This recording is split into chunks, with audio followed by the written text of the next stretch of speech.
Dostum ürey mülkünü, ey nuri mütlak nazil ol. Ruhuma can vermeye, ey behri rahmet sahil ol. Zulmet içre kalmışam, sen nicatın müjdesi. Kalbi pak etme üçün sen hükmü hakka gail ol.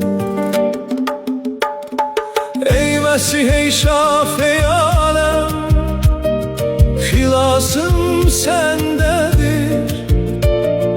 Öldüren ölümü sen, can esasım sendedir. Sen kelamsan, sen hayatsan, sen hakikat yolusan. Ruhumun tek sahibi, sonsuz temasım sendedir.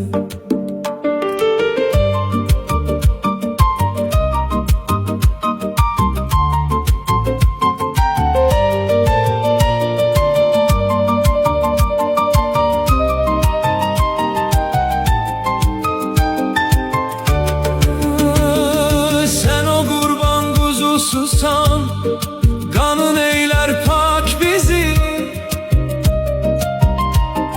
Mağfiret deryası sansındır kafesten kalbi gel. Ağır olan yükü ben koydum senin ayağına. Ey huzur bəxşeyleyen dindir bulanı.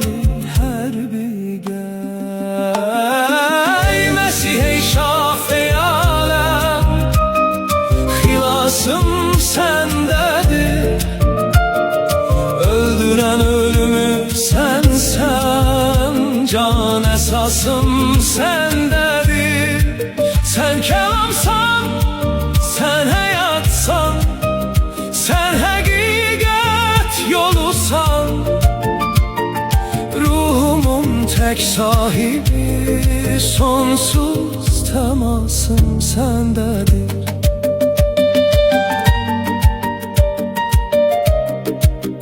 Semavatın şahı,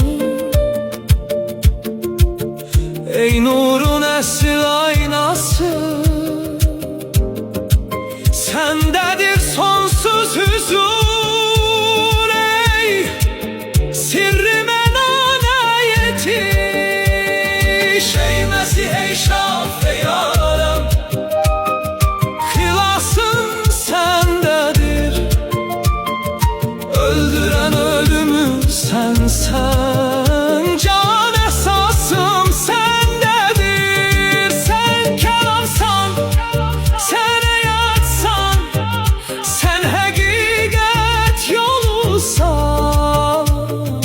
Ruhumun tek sahibi, sonsuz temasım sendedir. Sonsuz temasım sendedir.